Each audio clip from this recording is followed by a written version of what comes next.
तो यहाँ पे इस वीडियो में हमें बात करनी है किंगडम मोनेरा के बारे में।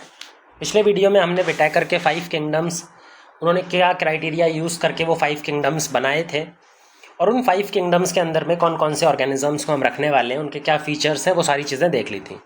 अब यहाँ पे हमें किंगडम मोनेरा के बारे में पढ़ना है। तो हमारा जो टॉपिक है वो है किंगडम मोनेरा। किंगडम मोनेरा में कौन से ऑर्गेनिज्म को प्लेस किया जाता है? सारे के सारे प्रोकैरियोट्स को। जितने भी प्रोकैरियोट्स हैं वो मोनेरा में आते हैं। प्रोकैरियोट्स ऑर्गेनिजम्स का एक और नाम होता है बैक्टीरिया। तो जितने भी प्रोकैरियोट्स होते हैं वो बैक्टीरिया ही होते हैं। तो बैक्टीरिया आर सोल मेंबर्स, यानी एकमात्र जो मेंबर है किंगडम मोनेरा का वो बैक्टीरिया है। तो सारे बैक्टीरिया इसी किंगडम में हमारे इन्वॉल्व किए जाते हैं, सारे प्रोकैरियोट्स की तरह। कहाँ पर पाया जाता है मोनेरा या फिर बैक्टीरिया? जैसा हमें मालूम है बैक्टीरिया कहीं पर भी मिल जाता है। भाई बैक्टीरिया जो है वो कॉस्मोपॉलिटन नेचर का होता है। अगर इसके डिस्ट्रीब्यूशन की बात करें या फिर इसके हैबिटाट की बात करें कि कहाँ पर बैक्टीरिया हमको मिलता है, तो बैक्टीरिया कॉस्मोपॉलिटन होता है। कॉस्मोपॉलिटन का मतलब है सर्वव्यापी, जो हर जगह मिल जाए। मतलब ये एयर में भी मिल जाएगा, हवा में स्पोर की फॉर्म में मिल जाता है, पानी में भी मिल जाता है और सॉइल में भी मिल जाता है, हर जगह पर मिल जाएगा। अगर इन तीनों में से मेजर जो एरिया बताएं, इसका प्रेफर्ड एरिया सबसे ज़्यादा बैक्टीरिया हमें सॉइल में मिलता है, क्योंकि सॉइल के अंदर में ऑर्गेनिक कंटेंट, फूड बहुत ज़्यादा होता है बैक्टीरिया के लिए। तो सबसे ज़्यादा जो प्रेफर्ड बैक्टीरिया का हैबिटाट है वो सॉइल है, पर वो मिल तीनों जगह पर जाएगा। इन नॉर्मल हैबिटाट्स के अलावा बैक्टीरिया कुछ हार्श हैबिटाट्स में भी देखने को मिलता है, कुछ ऐसी जगहों पर जहाँ पर कोई दूसरा लिविंग ऑर्गेनिज्म सर्वाइव करने के बारे में सोच भी नहीं सकता। जैसे जो बहुत एक्सट्रीमली हार्श कंडीशंस होती हैं, जैसे डेजर्ट हो गया, एकदम एक्सट्रीम डेजर्ट, स्नो हो गया, डीप ओशन हो गया जहाँ पे प्रेशर इतना ज़्यादा होता है कि कोई भी चटनी बन जाएगी किसी की भी, एट्सेट्रा। वहाँ पर भी हमें बैक्टीरिया ईजिली देखने को मिल जाता है। बैक्टीरिया का जो नेचर है वो दो तरह का होता है। अगर हम इसके एसोसिएशन की बात करें तो बैक्टीरिया हमें दो तरह का दिखाई पड़ेगा। कुछ बैक्टीरिया फ्री लिविंग फॉर्म में होते हैं, मतलब वो अकेले सर्वाइव करते हैं, नेचर में अकेले रहते हैं।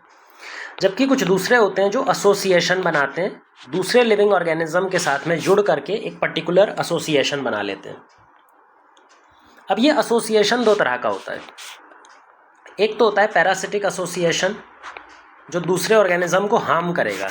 यहाँ पर हमारा होस्ट ऑर्गेनिज्म होता है जिसके अंदर बैक्टीरिया रहेगा, और बैक्टीरिया इस होस्ट ऑर्गेनिज्म के अंदर रहता है और इसको हार्म करता है। जो होस्ट होता है इसको क्या होता है, नुकसान पहुँचाता है बैक्टीरिया। जबकि दूसरी तरह का एसोसिएशन है सिम्बायोटिक एसोसिएशन, जहाँ पर दोनों को हेल्प होती है। एक होस्ट होता है और होस्ट के अंदर में बैक्टीरिया मिल रहा है। होस्ट बैक्टीरिया को कुछ बेनिफिशियल चीज़ प्रोवाइड कर रहा है और बदले में बैक्टीरिया होस्ट को मदद करता है। तो यहाँ पर दोनों का फ़ायदा होता है। इसको बोलते हैं सिम्बायोटिक एसोसिएशन, और पैरासिटिक एसोसिएशन में होस्ट का नुकसान होता है। तो बैक्टीरिया देखो हैबिटाट में हर जगह मिल जाएगा, हार्श हैबिटाट में भी मिल जाएगा, फ्री लिविंग भी हो सकता है और एसोसिएशन भी बना सकता है। ये तो बैक्टीरिया के डिस्ट्रीब्यूशन की बात है, बैक्टीरिया कहाँ कहाँ पर पाया जाता है। अगर हम बात करें बैक्टीरिया के स्ट्रक्चर की, तो बैक्टीरिया का स्ट्रक्चर हमने जब हम सेल चैप्टर पढ़ रहे थे तो प्रोकैरियोटिक सेल जो हमने पढ़ा था, जितनी भी चीज़ें प्रोकैरियोटिक सेल के स्ट्रक्चर में पढ़ी थी वो सारी बैक्टीरिया के ऊपर एप्लीकेबल होती है। तो अगर हम बैक्टीरिया का स्ट्रक्चर देखें, जो बैक्टीरिया का सेल स्ट्रक्चर है, तो ये बहुत ही सिंपल टाइप का है। प्रोकैरियोटिक सेल कितना सिंपल होता है ये आपको मालूम है। बहुत ही ज़्यादा सिंपल बॉडी ऑर्गेनाइजेशन या फिर सिंपल स्ट्रक्चर देखने को मिलता है। जहाँ पर हमें एक सेल एनवलप देखने को मिल रहा था, 3 लेयर्ड सेल एनवलप, 3 लेयर्स से बनकर के मिल करके बना हुआ एक सेल एनवलप था। और उस सेल एनवलप के अंदर क्या प्रेजेंट था? डीएनए था, सर्कुलर डीएनए, कहीं पर राइबोसोम था और इंक्लूजन बॉडी, खत्म। बस इतना ही स्ट्रक्चर था। कुछ बैक्टीरिया के पास में फ्लैजेला होता भी है जो मोटाइल होते हैं, अदरवाइज फ्लैजेला एब्सेंट रहता है। ठीक है, तो ये सिंपल सा स्ट्रक्चर है इसका। तो स्ट्रक्चरल डिटेल की बात करें तो हमने पूरा पढ़ रखा है और ये भी हमें पता है कि इसका स्ट्रक्चर काफ़ी सिंपल रहता है। इसके स्ट्रक्चर में जो सबसे इंपॉर्टेंट चीज़ है वो है इसकी सेल वॉल। बैक्टीरिया के पास में एक सेल वॉल देखने को मिलती है जो एक हार्ड और रिजिड स्ट्रक्चर है। सेल वॉल का दो काम होता है, एक तो इसको मैकेनिकल सपोर्ट और प्रोटेक्शन प्रोवाइड करना, मैकेनिकल प्रोटेक्शन देता है, और मैकेनिकल प्रोटेक्शन के साथ में एक स्पेसिफिक शेप प्रोवाइड करता है। विदाउट सेल वॉल बैक्टीरिया के पास में कोई भी स्पेसिफिक शेप नहीं होगा। बैक्टीरिया का शेप सेल वॉल डिसाइड करता है। अगर इसके पास में एक सेल वॉल होगा वो इसका एक स्पेसिफिक शेप मेंटेन करेगा। तो इसी वजह से जो बैक्टीरिया होते हैं ना, कुछ स्पेसिफिक शेप में पाए जाते हैं। 4 सबसे कॉमन शेप हैं जिनमें बैक्टीरिया पाया जाता है। 99% बैक्टीरिया इन्हीं 4 शेप में देखने को मिलता है। वो 4 शेप कौन सी हैं? जो सबसे कॉमन शेप है बैक्टीरिया के लिए उसमें है कोक्काई या कोकस, सिंगुलर कोकस और प्लूरल कोकाई। स्फेरिकल नेचर का बैक्टीरिया होता है। फिर होता है हमारा बेसिलस, या अगर प्लूरल में बोले तो बेसिलाए। ये रॉड शेप्ड बैक्टीरिया होता है, इस तरह का लंबा सा रॉड शेप बैक्टीरिया। जो ज़्यादातर बैक्टीरिया होते हैं अगर हम देखें तो वो इन्हीं 2 शेप में पाए जाते हैं। ऐसे तो ये चारों कॉमन है, अगर इन चारों में भी बात करें तो कोकाई और बेसिलस सबसे ज़्यादा कॉमन है। इन दोनों के अलावा स्पाइरल शेप होता है, स्पाइरिला या स्पाइरलम शेप, जो स्पाइरल शेप का ऐसे फ्लैजेला इस तरह के शेप का होता है। लास्ट है विब्रियो, कॉमा शेप। तो यहाँ पर कुछ इस तरह का कॉमा शेप बना रहता है। विब्रियो का कॉमन एग्जाम्पल है विब्रियो कॉलेरा, जो कॉलेरा डिजीज़ करता है ह्यूमंस में। तो ये 4 सबसे कॉमन शेप है। अगर इनमें भी बात करें तो कोकाई और बेसिलस सबसे कॉमन है। तो आप देख सकते हो बैक्टीरिया के स्ट्रक्चर में कुछ खास डिफरेंस है नहीं। सारे बैक्टीरिया कुछ स्पेसिफिक शेप में पाए जाते हैं और अंदर से कुछ ज़्यादा चीज़ें होती नहीं है, ऑर्गेनिल्स प्रेजेंट नहीं है, सिंपल शेप है। भले से इनका स्ट्रक्चर सिंपल है, लेकिन अगर हम इनका बिहेवियर बताएं तो जो बैक्टीरिया का बिहेवियर है वो काफ़ी कॉम्प्लेक्स होता है। बिहेवियर मतलब इनके अंदर में जो मेटाबॉलिक रिएक्शंस होती हैं, जो बैक्टीरियल सेल में मेटाबॉलिक रिएक्शन होती है, वो मेटाबॉलिक रिएक्शन काफ़ी सारी या फिर बहुत डाइवर्स होती हैं। एक ही बैक्टीरियल सेल में बहुत सारी या फिर डिफरेंट टाइप की केमिकल रिएक्शंस ऑपरेट कर रही होती हैं। तो मेटाबॉलिक डाइवर्सिटी बैक्टीरिया के कंपैरिजन में ज़्यादा होती है बाकी किसी भी किंगडम के कंपैरिजन में। तो मेटाबॉलिक डाइवर्सिटी कहाँ पर ज़्यादा होगी? बैक्टीरिया में। इसी वजह से इसका बिहेवियर कॉम्प्लेक्स होता है।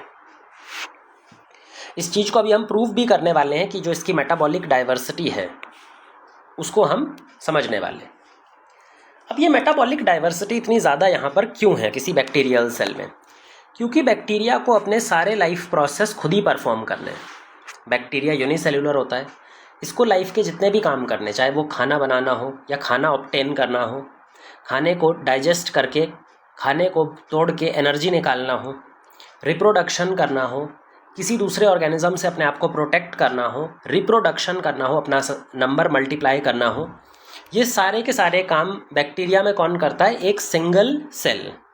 तो सारे काम इसी सिंगल सेल के अंदर देखने को मिलेंगे। तो क्या इसके पास में बहुत सारी केमिकल रिएक्शंस या मेटाबॉलिक रिएक्शंस चल रही होती हैं? इसी को बोलते हैं मेटाबॉलिक डाइवर्सिटी।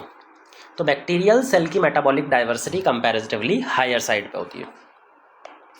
अब इसको प्रूफ करते हैं बैक्टीरिया के कुछ लाइफ प्रोसेस को पढ़ के। भाई बैक्टीरिया को अगर सर्वाइव करना है तो सर्वाइव करने के लिए कुछ स्पेसिफिक लाइफ प्रोसेस होते हैं जिनको परफॉर्म करना बिल्कुल ज़रूरी होता है। 3 लाइफ प्रोसेस हैं जो किसी भी लिविंग ऑर्गेनिज्म को करवाने ही पड़ते हैं। उनमें तीनों का नाम है, पहला है न्यूट्रिशन, वो प्रोसेस जिसके थ्रू कोई ऑर्गेनिज्म अपना फूड ऑब्टेन करता है। न्यूट्रिशन, फूड ऑब्टेन करने के बाद आप उस फूड को ब्रेक करोगे और उसको ब्रेक करके एटीपी बनाओगे, जिसको बोलते हैं रेस्पिरेशन। तो फूड को हम ब्रेक करेंगे और ब्रेक करके एटीपी बनाएंगे और इसी प्रोसेस को बोलते हैं रेस्पिरेशन। रेस्पिरेशन के बाद में होता है रिप्रोडक्शन। भाई जो एनर्जी रेस्पिरेशन में बन रही है उसका इस्तेमाल करके बैक्टीरिया अपना नंबर मल्टीप्लाई करता है और इसका नाम है रिप्रोडक्शन। ये 3 मेजर इंपॉर्टेंट स्टेप हैं किसी भी ऑर्गेनिज्म की लाइफ में। अगर वो ये तीनों में से एक भी नहीं कर पाएगा तो सर्वाइव कर ही नहीं पाएगा। तो यहाँ हमें पढ़ना है कि बैक्टीरिया कैसे अपना न्यूट्रिशन फुलफिल करता है, कैसे वो रेस्पिरेशन परफॉर्म कराता है और कैसे रिप्रोडक्शन परफॉर्म कराता है। फिर उसके बाद में हम एक स्पेशल काम भी देखेंगे बैक्टीरिया का, जो वैसे सारे लिविंग ऑर्गेनिज्म में देखने को नहीं मिलता, लेकिन बैक्टीरिया के लिए बिल्कुल एक्सक्लूसिव है, बैक्टीरिया में ही सिर्फ देखने को मिलता है, जिसका नाम है नाइट्रोजन फिक्सेशन। तो पहले तो हम स्टार्ट करते हैं न्यूट्रिशन से।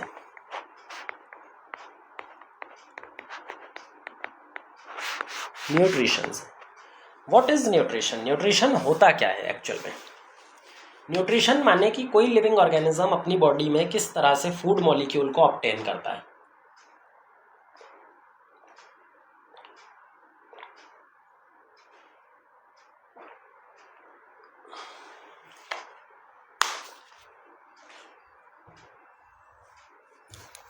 कोई भी ऑर्गेनिज्म अपनी बॉडी में फूड किस तरह से ऑब्टेन करता है, ठीक है। तो फूड ऑब्टेन करने के मैकेनिज्म दो तरह के होते हैं, एक ऑटोट्रॉफिक और एक हेट्रोट्रॉफिक। इनमें क्लासिफिकेशन हम आगे करेंगे, लेकिन उससे पहले हमें पता होना चाहिए कि फूड हम कहते किसको है। फूड का मतलब है कोई ऑर्गेनिक मॉलिक्यूल।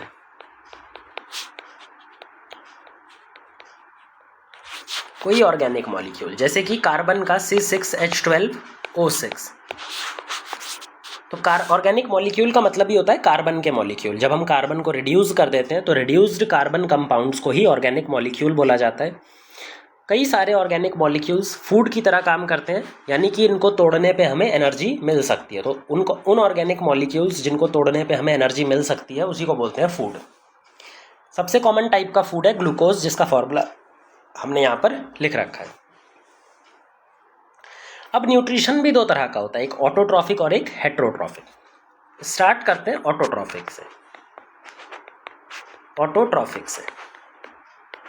ऑटोट्रॉफिक न्यूट्रिशन का मतलब है कि अगर कोई ऑर्गेनिज्म ग्लूकोज बनाने के लिए या फिर ऑर्गेनिक कंपाउंड बनाने के लिए कार्बन डाइऑक्साइड इसको रिड्यूस कर दे, भाई कार्बन डाइऑक्साइड में हाइड्रोजन जोड़ दे, उसको रिड्यूस कर दे और उसको रिड्यूस करके किस में कन्वर्ट कर दे, ग्लूकोज में। तो ऐसा ऑर्गेनिज्म जो कार्बन डाइऑक्साइड इनऑर्गेनिक फॉर्म में, जो इनऑर्गेनिक कार्बन डाइऑक्साइड है, एयर से उठाकर उसको कन्वर्ट कर दे ऑर्गेनिक मॉलिक्यूल या फिर फूड में, तो ऐसा ऑर्गेनिज्म कहलाता है ऑटोट्रॉफिक, और ऐसा मोड ऑफ न्यूट्रिशन कहलाता है ऑटोट्रॉफिक मोड ऑफ न्यूट्रिशन। अब ये है ऑटोट्रॉफिक मोड ऑफ न्यूट्रिशन। इसमें हमें क्या करना है, CO2 का रिडक्शन। हम यहाँ पर इसका रिडक्शन करवा रहे हैं, इसमें हाइड्रोजन जोड़ रहे हैं।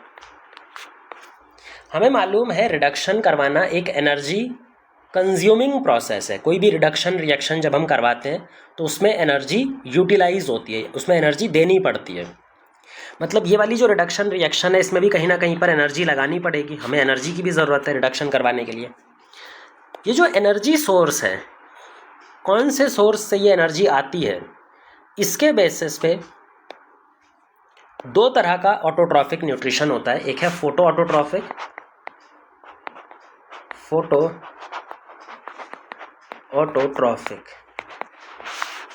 और दूसरा है कीमो ऑटोट्रॉफिक।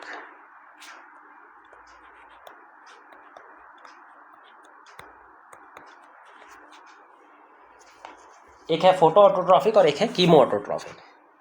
अब जो फोटो ऑटोट्रॉफिक है वहाँ पर हम किसका इस्तेमाल करते हैं, सनलाइट का या लाइट का। हम यहाँ पर सनलाइट, जो कि लाइट का सोर्स है, उस एनर्जी को यूज़ करके अगर कार्बन डाइऑक्साइड को फिक्स करेंगे, उसको रिड्यूस करेंगे, तो ऐसे ऑर्गेनिज्म को बुलाते हैं फोटो ऑटोट्रॉफिक ऑर्गेनिज्म।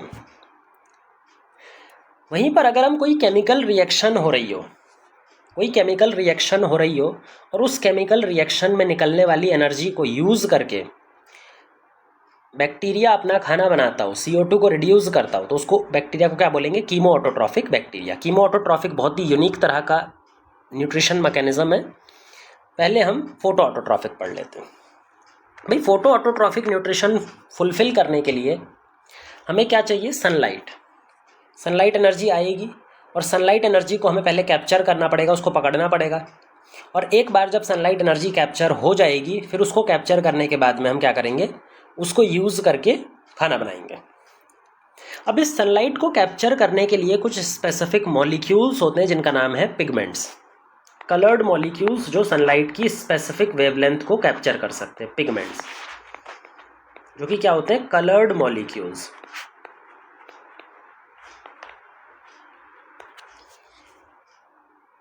बहुत सारे टाइप के पिगमेंट्स मिलते हैं लिविंग वर्ल्ड में। उसमें से कुछ पिगमेंट क्या होते हैं, फोटोसिंथेटिक, मतलब वो लाइट को एब्जॉर्ब भी कर सकते हैं और उसको फोटोसिंथेसिस में यूज भी करवा सकते हैं। दो तरह के बैक्टीरियल ग्रुप्स होते हैं जिनके अंदर अलग अलग पिगमेंट्स पाए जाते हैं। एक होता है green sulphur bacteria, green sulphur bacteria, और एक होता है purple sulphur bacteria.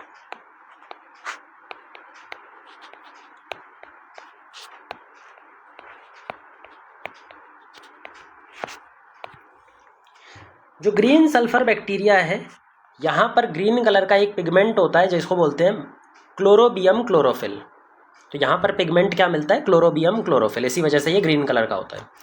Purple sulphur bacteria में बैक्टीरियो परप्यूरिन मिलता है, जो कि पर्पल कलर का एक पिगमेंट होता है जिसको पर्पल कलर प्रोवाइड करता है। अच्छा, ग्रीन और पर्पल तो समझ में आ गया। ये सल्फर बैक्टीरिया क्यों बोलते हैं, जो फोटोसिंथेटिक बैक्टीरिया है उनके आगे हम सल्फर क्यों लगाते हैं? ऐसा इसलिए होता है कि जब भी बैक्टीरिया फोटोसिंथेसिस कर रहा होता है तो बैक्टीरियल फोटोसिंथेसिस में हमेशा सल्फर प्रोड्यूस होता है। जैसे अगर हायर प्लांट्स की बात करें तो हायर प्लांट्स फोटोसिंथेसिस के दौरान क्या रिलीज करती हैं, ऑक्सीजन। लेकिन बैक्टीरिया कभी भी ऑक्सीजन रिलीज नहीं करता, बैक्टीरिया हमेशा सल्फर रिलीज करता है। क्योंकि जो बैक्टीरिया में रिड्यूसिंग एजेंट था वो क्या था, हाइड्रोजन सल्फाइड। जो बैक्टीरिया रिड्यूसिंग एजेंट यूज करता है वो है हाइड्रोजन सल्फाइड। तो हाइड्रोजन तो रिडक्शन में यूज हो जाता है, जो सल्फर बचता है वो इसको यहाँ से रिलीज करते हैं। तो बैक्टीरिया जब भी फोटोसिंथेसिस करता है तो क्या रिलीज करता है, सल्फर, ना कि वाटर। तो इसीलिए इसका नाम होता है ग्रीन सल्फर बैक्टीरिया और इसका नाम होता है पर्पल सल्फर बैक्टीरिया। तो ये दो तरह के बैक्टीरिया हो गए। अब हम आते हैं कीमो ऑटोट्रॉफिज्म पे, क्योंकि ये भी पढ़ना, ये बहुत इंपॉर्टेंट स्टेप हो जाता है। अब कीमो ऑटोट्रॉफिक न्यूट्रिशन का मतलब क्या है?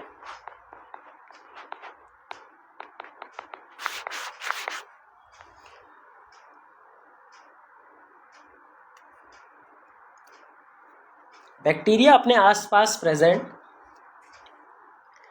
जो एलिमेंट्स हैं उनको ऑक्सीडाइज करवाएगा। बैक्टीरिया क्या करवाएगा, यहाँ पे बैक्टीरिया है, बैक्टीरिया के आसपास में कुछ इनऑर्गेनिक एलिमेंट्स हैं, इनऑर्गेनिक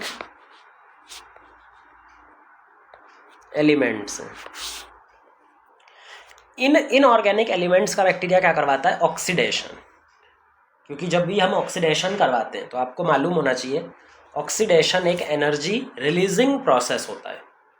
जब भी ऑक्सीडेशन होता है तो ऑक्सीडेशन के दौरान हमेशा एनर्जी निकलती है, क्योंकि ऑक्सीजन बहुत ही ज़्यादा रिएक्टिव मॉलिक्यूल है, वो बहुत ही वायलेंट तरीके से रिएक्ट करता है किसी के साथ भी, और रिएक्ट करके एनर्जी प्रोड्यूस करता है। तो बैक्टीरिया क्या करेगा, अपने आसपास प्रेजेंट इनऑर्गेनिक एलिमेंट्स को ऑक्सीडेशन करवा देगा। जब ये ऑक्सीडाइज फॉर्म में आ जाएंगे एलिमेंट्स तो उस दौरान एनर्जी भी रिलीज होगी, और ये एनर्जी बैक्टीरिया यूज कर लेगा फॉर फोटोसिंथेसिस। तो सिंपल सा ये केमोसिंथेटिक बैक्टीरिया क्या करते हैं, अपने आसपास जो इनऑर्गेनिक एलिमेंट्स हैं उनका ऑक्सीडेशन करवा देते हैं।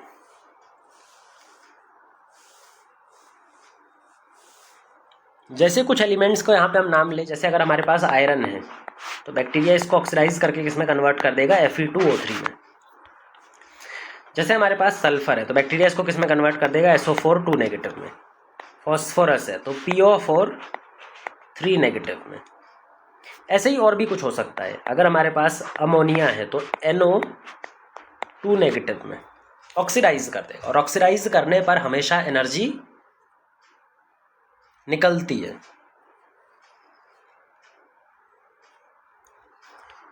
तो ये सारे बैक्टीरिया क्या कहलाते हैं, ये सारे बैक्टीरिया जो कहलाएंगे वो कीमोसिंथेटिक बैक्टीरिया। अब कीमोसिंथेटिक बैक्टीरिया ने जो एनर्जी निकली थी वो तो यूटिलाइज कर ली, बट ये जो ऑक्सीडाइज फॉर्म में एलिमेंट्स पहुंच चुके हैं जिनका ऑक्सीडेशन हुआ है, इनका फर्दर क्या होता है? इनका होता है प्लांट्स के थ्रू एब्जॉर्प्शन। भाई प्लांट्स को सॉइल से न्यूट्रिशन चाहिए, बट सॉइल में जो प्रेजेंट इनऑर्गेनिक आयंस हैं प्लांट कभी भी डायरेक्टली इनको एब्जॉर्ब नहीं कर सकता। इनको एब्जॉर्ब करने का प्लांट की पॉसिबिलिटी नहीं होती। तो प्लांट किस फॉर्म में इनको एब्जॉर्ब करता है? हमेशा आयनिक फॉर्म में या फिर ऑक्सीडाइज फॉर्म में। प्लांट्स इनको जब भी एब्जॉर्ब करेगा तो ऑक्सीडाइज फॉर्म में एब्जॉर्ब करेगा या फिर आयनिक फॉर्म में एब्जॉर्ब करेगा। अच्छा, आयनिक फॉर्म में जब प्लांट इसको एब्जॉर्ब कर लेता है और अपनी बॉडी में फिक्स कर लेता है, फिर इसको कौन खाता है? एनिमल्स खा लेता है। जब प्लांट और एनिमल्स की डेथ होती है तो जो ये ऑक्सीडाइज आयन थे वापस किस फॉर्म में चले जाते हैं? इनऑर्गेनिक फॉर्म में।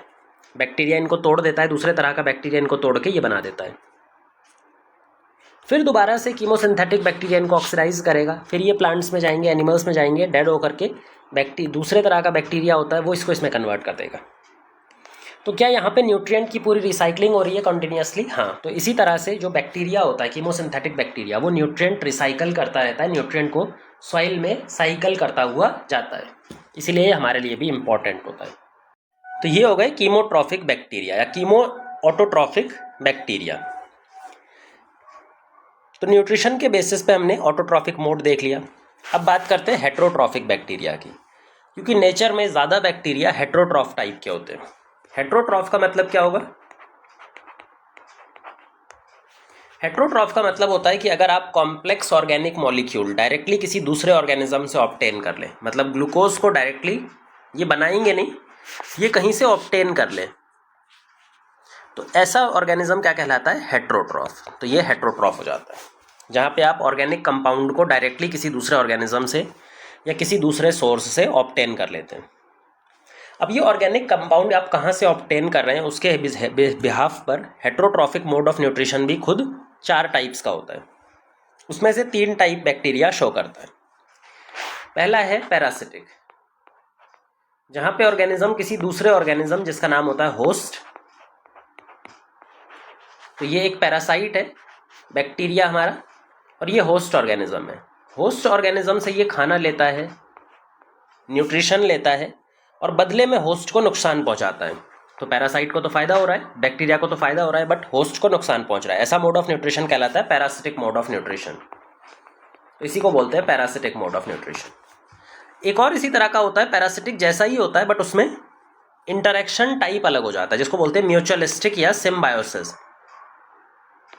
म्यूचुअलिस्टिक या फिर सिम्बायोटिक इंटरेक्शन, जहाँ पर बैक्टीरिया एक होस्ट के अंदर रहता है या उसकी बॉडी के ऊपर रहता है, उससे खाना लेता है, न्यूट्रिशन लेता है, बट बदले में बैक्टीरिया भी इसको कुछ देता है। तो बैक्टीरिया उससे खाना पानी लेता है और बदले में बैक्टीरिया भी उसको कुछ बेनिफिट प्रोवाइड करता है। इस तरह का रिलेशन होता है म्यूचुअलिस्टिक। तो बैक्टीरिया सिम्बायोसिस या म्यूचुअलिस्टिक एसोसिएशन भी बना सकता है। फिर आते हैं सेप्रोट्रॉफ, जो सड़ा गला खाना खाते हैं, जो लाश हो गई, एनिमल्स की लाश हो गई, वेस्ट मटेरियल जो पड़ा हुआ है, उनको डाइजेस्ट करते हैं। तो सेप्रोट्रॉफ क्या करते हैं? जितनी भी गंदगी पड़ी हुई है ऑर्गेनिक रूप में, ऑर्गेनिक मैटर की फॉर्म में जो गंदगी धरती पर पड़ी रहती है, उसको डाइजेस्ट करने का काम करते हैं। तो इसको डाइजेस्ट करेंगे, इसको डिग्रेड करेंगे, इसी वजह से जितना भी वेस्ट मटेरियल नेचर में बनता है वो सब कुछ दिनों बाद ख़त्म हो जाता है। तो जो सेप्रोट्रॉफ्स होते हैं वो डिकम्पोजर का काम करते हैं, वो ऑर्गेनिक मैटर को डिकम्पोज करते हैं, उसको ख़त्म कर देते हैं। ज़्यादातर बैक्टीरिया जो हेट्रोट्रॉफ्स हैं उसमें भी सेप्रोट्रॉफिक मोड ऑफ न्यूट्रिशन सबसे कॉमन है। तो अगर मोड ऑफ न्यूट्रिशन की बात करें तो बैक्टीरिया में हेट्रोट्रॉफिक मोड ऑफ न्यूट्रिशन ज़्यादा कॉमन है ऑटोट्रॉफ के कंपैरिजन में। और हेट्रोट्रॉफ में भी जो 3 दिखाई देते हैं, पैरासाइट, म्यूचुअलिस्टिक और सेप्रोट्रॉफिक, इसमें से सेप्रोट्रॉफ सबसे ज़्यादा कॉमन है। मतलब ज़्यादातर बैक्टीरिया डिकम्पोजर होते हैं, जो चीज़ों को डिकम्पोज करते हैं, वेस्ट मटीरियल को रिमूव करते हैं अर्थ पर से। तो ये हो गया हमारा हेट्रोट्रॉफिक बैक्टीरिया।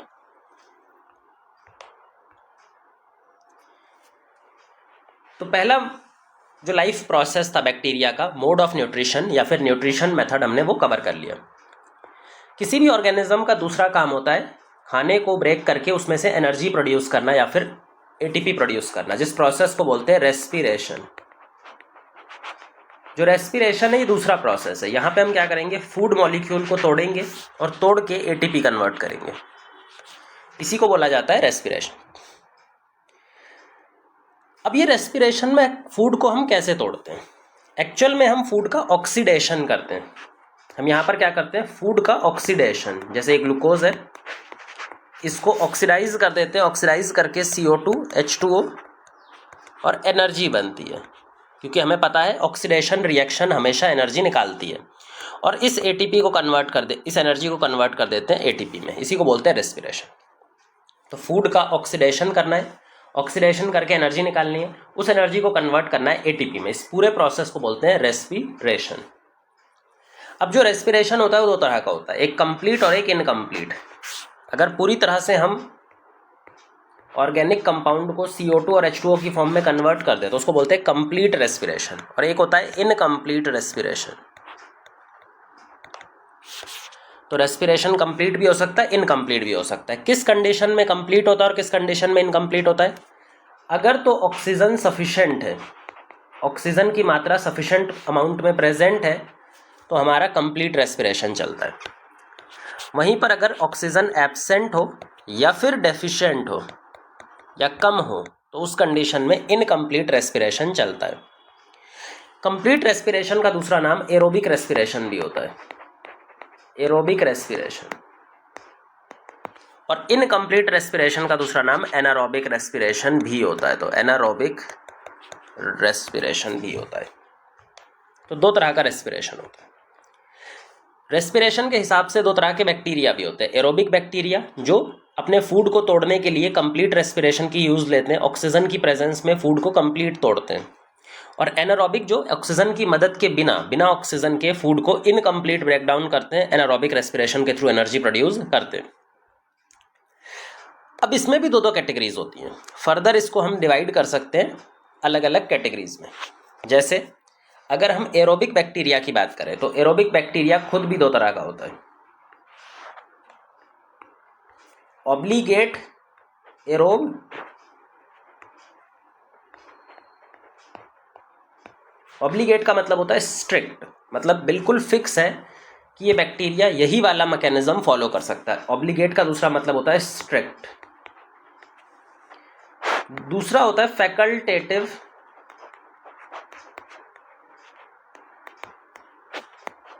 एनारोब। हाँ, ये सही लिखा है, फैकल्टेटिव एनारोब ही लिखना है। यहाँ पे बच्चे यहाँ पे कंफ्यूज रहते हैं कि एरोबिक के साथ हम एनारोब क्यों डाल लें। अभी बताते हैं फैकल्टेटिव एनारोब। फैकल्टेटिव का मतलब होता है ऑप्शनल। फैकल्टेटिव का मतलब क्या होता है? ऑप्शनल। जैसे हमारे एरोब्स दो तरह के हैं, इसी तरह से एनारोब कंडीशन भी दो तरह की होती है, स्ट्रिक्ट और ऑब्लिगेट एनारोब और फैकल्टेटिव एनारोब। तो एनारोबिक कंडीशन भी दो तरह की होती है, ऑब्लिगेट एनारोब हो जाता है एक, और दूसरा हो जाता है फैकल्टेटिव या फिर ऑप्शनल एनारोब। क्या फर्क है इन चारों में, अब ये समझते हैं। देखो,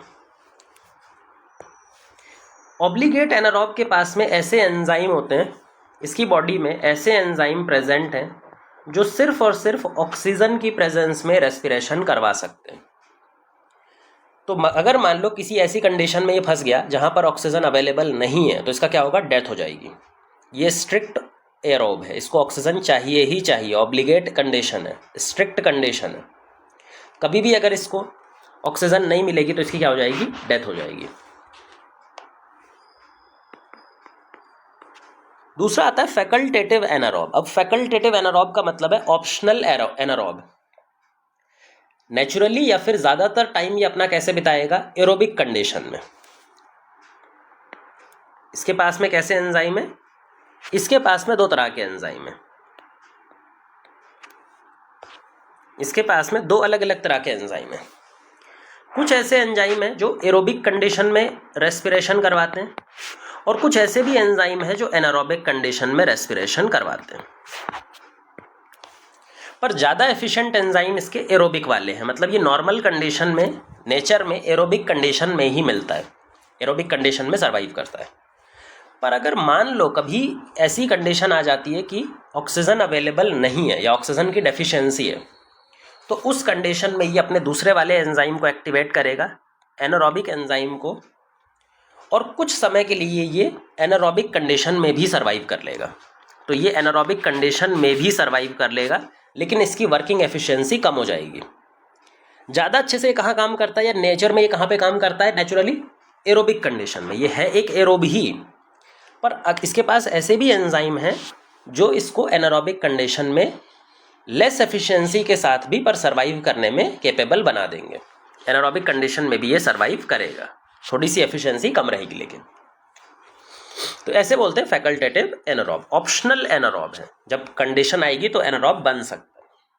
वापस से आते हैं एनारोबिक कंडीशन पे। एनारोबिक भी दो तरह का है, स्ट्रिक्ट या ऑब्लिगेट एनारोब और दूसरा फैकल्टेटिव एनारोब। अब देखो स्ट्रिक्ट या ऑब्लिगेट एनारोब की क्या कंडीशन है? इसके पास में रेस्पिरेशन करवाने के लिए एक ही तरह का एंजाइम है जो ऑक्सीजन की एब्सेंस में काम करता है। अगर ऑक्सीजन इसके कांटेक्ट में आता है तो एंजाइम खराब हो जाते हैं, ये डैमेज हो जाते हैं और आगे रेस्पिरेशन हो ही नहीं पाएगा। तो स्ट्रिक्ट एनारोब का क्या मतलब है कि अगर इनको ऑक्सीजन मिल गई, इनको ऐसी कंडीशन में डाल दिया जहाँ पे ऑक्सीजन है, तो इनके एंजाइम खराब हो जाएंगे और ये उस कंडीशन में सर्वाइव नहीं कर पाएंगे, डेथ हो जाएगी इनकी। तो ऑक्सीजन मिलते ही इनकी डेथ हो जाती है, क्योंकि इनको ऑब्लिगेट एनारोबिक कंडीशन चाहिए। इस ऑक्सीजन मिलते ही ये मर जाते हैं। फिर आते हैं फैकल्टेटिव एनारोब। अब फैकल्टेटिव एनारोब मतलब ऑप्शनल एनारोब। नॉर्मली ये एनारोब नहीं है, नॉर्मली ये क्या है?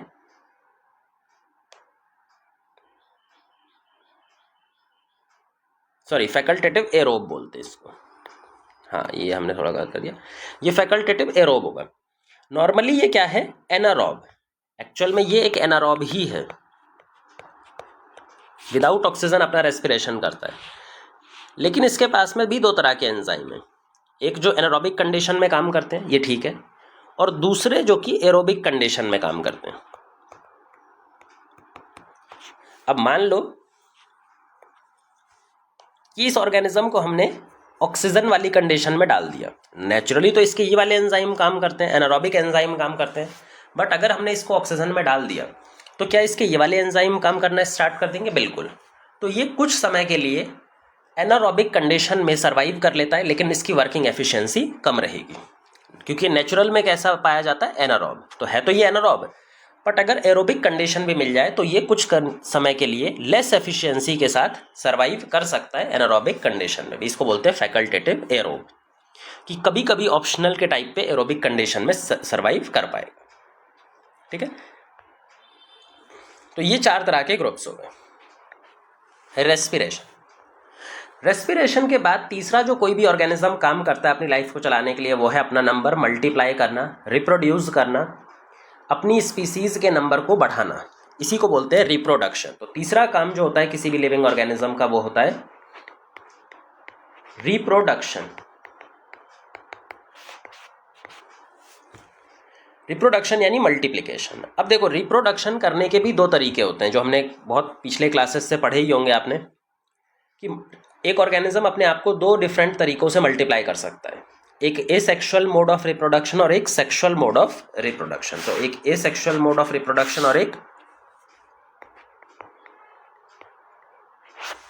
Sexual mode of reproduction.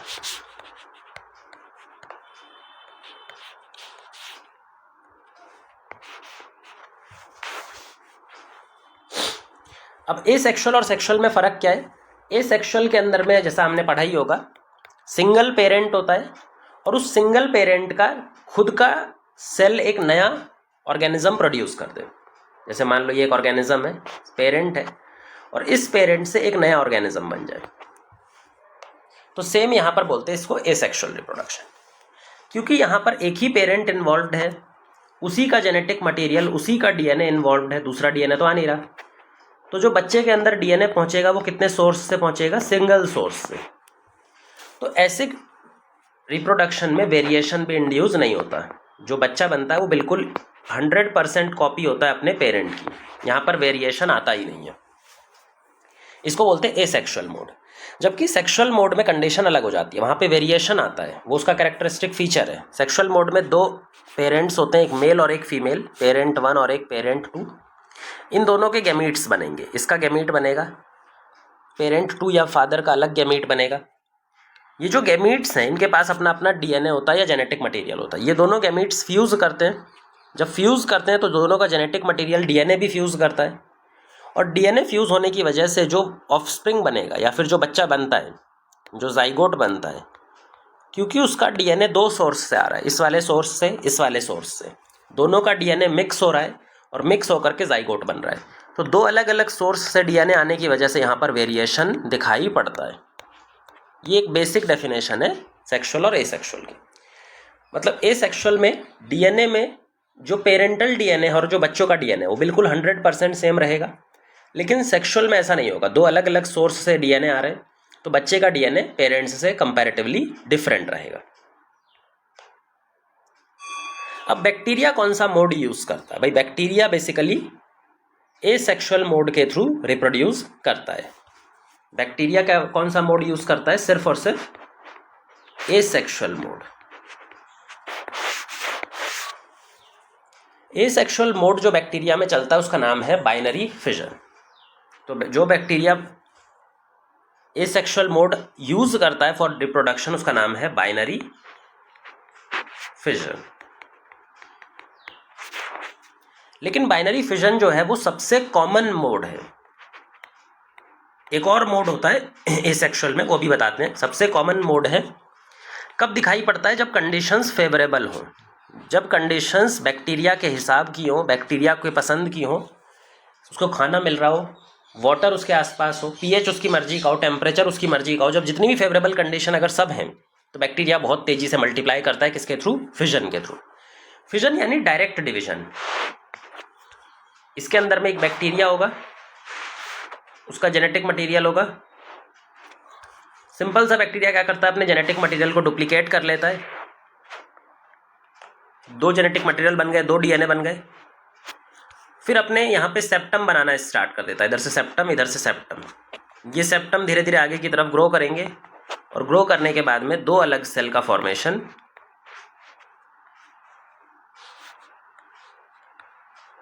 कर देंगे। तो ये एक सेल और एक ये सेल। तो यहाँ पे क्या, ये मल्टीप्लिकेशन हो गया, डायरेक्ट मल्टीप्लिकेशन हुआ। इसी को बोलते हैं बाइनरी फिजन।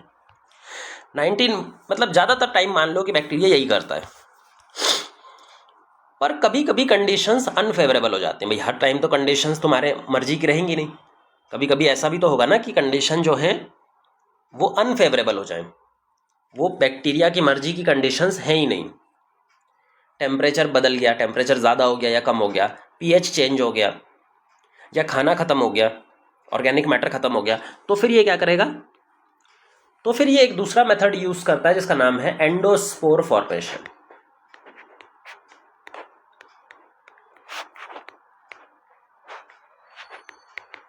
जो दूसरा मेथड ये यूज़ करता है उसका नाम है एंडोस्पोर फॉर्मेशन। अब एंडोस्पोर का मतलब है अगर किसी ऑर्गेनिज्म के अंदर स्पोर बन रहा है। एंडो मतलब इंटरनल, और स्पोर का सिंपल सा मतलब होता है एक रेजिस्टिंग स्ट्रक्चर, एक ऐसा स्ट्रक्चर जो अनफेवरेबल टाइम में डैमेज नहीं होता, उसको बोलते हैं स्पोर। स्पोर के ऊपर एक बहुत मोटी वॉल होती है, और वो अनफेवरेबल टाइम में किसी भी ऑर्गेनिज्म को सर्वाइव करने में, अनफेवरेबल टाइम को बाईपास करने में हेल्प करती है। अब कैसे बनता है? देखो यहाँ पे बैक्टीरिया है, यहाँ पे इसका जेनेटिक मटेरियल है। अनफेवरेबल टाइम आ गया। जैसे ही अनफेवरेबल टाइम आया, बैक्टीरिया को पता लगा, तो बैक्टीरिया कहता है मरने का टाइम आ गया है। अगर ये एंडोस्पोर नहीं बनाएगा तो ये मर जाएगा। तो ये मरने से ज़्यादा अच्छा क्या समझता है? एंडोस्पोर बना लेता है। एंडोस्पोर इसी बैक्टीरिया के अंदर बनता है। अब कैसे बनता है? देखो, ये अपना जेनेटिक मटेरियल या डीएनए को बहुत सिकोड़ लेता है, ऐसे कंडेंस कर लेता है, एकदम सिकोड़ लेता है, और इस जेनेटिक मटेरियल के ऊपर में एक मोटी सी वॉल डेवलप कर देता है जिसका नाम है कॉर्टेक्स। इसके ऊपर में एक मोटी सी कॉर्टेक्स लेयर डेवलप कर देगा।